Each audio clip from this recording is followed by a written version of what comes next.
Welcome to simply Shenba. இன்றைக்கி வந்து நம்ம சேமியா இட்லி எப்படி செய்யலாங்கிறத பார்க்கலாங்க.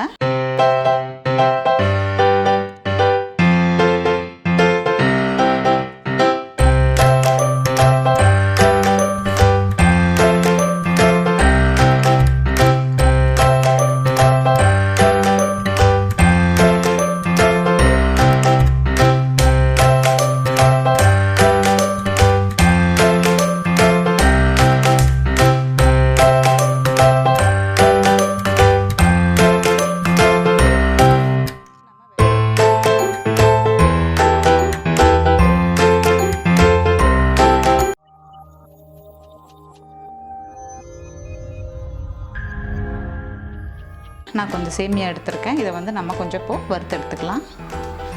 அடுப்பில் ஒரு கடாய் வச்சுருக்கேன். கொஞ்சம் நெய் ஊற்றிக்கலாம். நெய்யில் வறுத்தோன்னா நல்லா மணமாக இருக்கும், அதுக்காக தான்.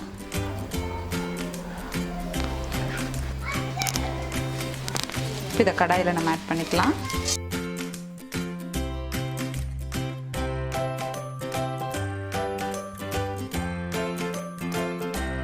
நெய் பிடிக்காதவங்கன்னா எண்ணெய் ஊற்றி கூட வறுத்துக்கலாம். இப்போ லைட்டாக நம்ம வறுத்தெடுத்தாச்சு. லைட் ப்ரௌன் மாதிரி ஆகிடுச்சு. இப்போ அடுப்பு ஆஃப் பண்ணிடலாம். இப்போ அடுத்தது பார்த்திங்கன்னா இது கூட வந்து நம்ம கொஞ்சம் ரவை ஆட் பண்ண போகிறோம். இது வந்து ஆல்ரெடி நான் வறுத்து வச்சுருக்கேன். அப்படி நீங்கள் வறுக்கலைன்னா இதை வந்து கொஞ்சம் வறுத்து எடுத்துக்கோங்க. இப்போ இதையும் கூட ஆட் பண்ணிக்கலாம். இப்போ நான் ரவை போட்டேன் இல்லையா, அதுலேயே 3/4 கப்பு தயிர் எடுத்திருக்கேன். அதையும் வந்து இது கூட ஆட் பண்ணிக்கலாம். ரொம்ப புளிச்ச தயிரை எடுக்க வேண்டாம். கொஞ்சம் தண்ணியும் ஆட் பண்ணிக்கலாம்.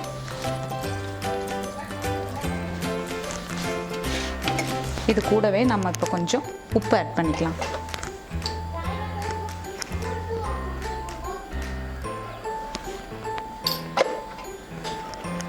கொஞ்சம் மிக்ஸ் பண்ணி விட்டுடலாம்.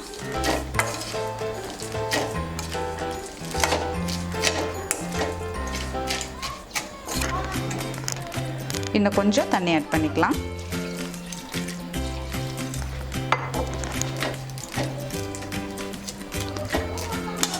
ரவையும் சேமியாவும் இருக்கிறனால இந்த தண்ணி ஃபுல்லாக வந்து அது உறிஞ்சிரும். நம்ம ஏன்னா 1/2 மணி நேரம் ஊற வைக்க போகிறோம்.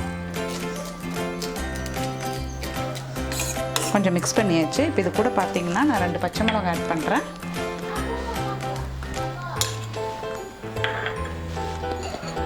துருவின கேரட்,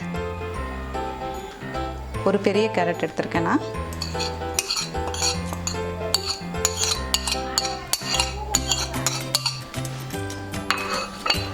இது கூட கேரட் மட்டும் இல்லைங்க, கேரட், பீன்ஸ், சோயா, பட்டாணி எது வேணும்னாலும் நம்ம ஆட் பண்ணிக்கலாம்.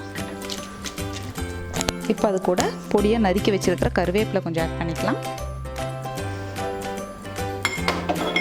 சமையல் சோடா ஒரு 2 பிஞ்ச் அளவு ஆட் பண்ணுங்க, போதும்.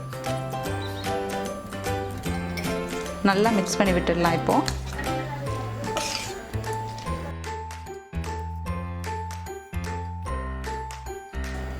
நம்ம பார்த்துட்டு கொஞ்சம் கொஞ்சமாக தண்ணி ஆட் பண்ணால் போதும்.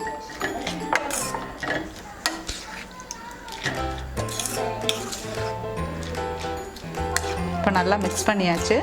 இப்போ இது கூட பார்த்திங்கன்னா நம்ம கடுகு, கடலைப்பருப்பு, உளுத்தப்பருப்பெல்லாம் தாளித்து இது கூட நம்ம கொட்டிக்கலாம். எண்ணெய் சூடாயிடுச்சு. நம்ம வந்து இதில் இப்போ கொஞ்சம் கடுகு ஆட் பண்ணிக்கலாம். உளுத்தம்பருப்பு கொஞ்சம்,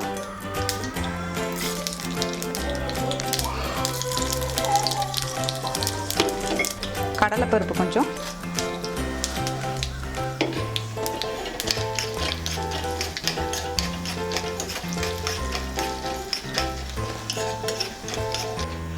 இப்போ நம்ம தாளிச்சாச்சு.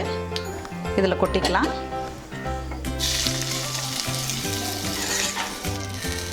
நல்லா மிக்ஸ் பண்ணிக்கலாம்.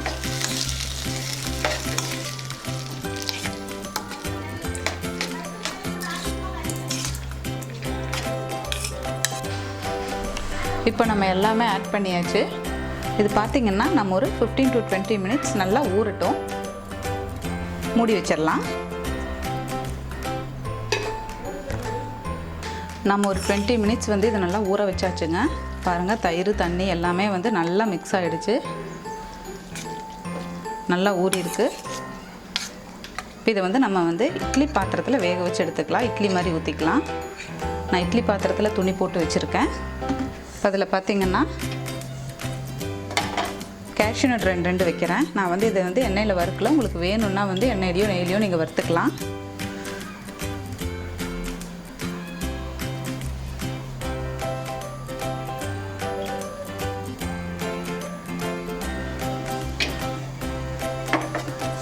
இது கூடவே பார்த்திங்கன்னா கொஞ்சம் மல்லித்தலை பொடியை நறுக்கி வச்சுருக்கேன். அதையும் நம்ம மேலே வச்சுக்கலாம். இப்போ இதுக்கு மேலே வந்து இந்த சேமியாவை வந்து நம்ம இட்லி மாதிரி ஊற்றிக்கலாம். இது வந்து மேலே ஏன் வச்சேன்னா பார்த்திங்கன்னா சும்மா பார்க்க ஒரு டெக்கரேட்டிவாக இருக்கும். அதுக்காக தான் வந்து அப்படி வச்சுருக்கேன். இந்த தண்ணியோடையே எடுத்து அப்படியே ஊற்றிருங்க போதும்.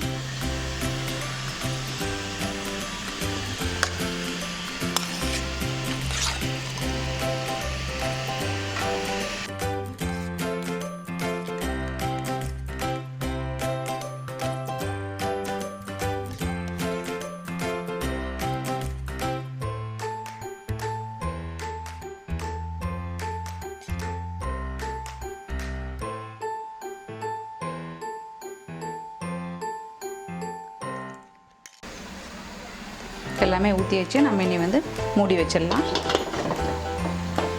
அது நல்லா வேகட்டும். நல்லா வெந்திருக்குங்க. நம்ம வச்சு 10 மினிட்ஸ் ஆச்சு. இப்போ பார்க்கலாம். நல்லா வெந்திருக்கு. இதை வந்து நம்ம வேற ஒரு தட்டுக்கு மாற்றிக்கலாம். நம்ம இப்போது வேறு தட்டுக்கு மாற்றி வச்சு பாருங்கள், சேமியா இட்லி ரெடி ஆகிடுச்சு. நம்ம இந்த டெக்கரேஷனுக்காக தான் வந்து கேஷ்யூ நட்லாம் நான் மேலே வச்சேன். நீங்களும் இந்த மாதிரி ட்ரை பண்ணி பார்த்துட்டு கமெண்ட் பண்ணுங்கள். சிம்பிளி ஷென்பா சேனலை சப்ஸ்கிரைப் பண்ணாதவங்க சப்ஸ்கிரைப் பண்ணுங்கள். கூடவே பெல் பட்டனையும் ப்ரெஸ் பண்ணுங்கள். தேங்க்யூ.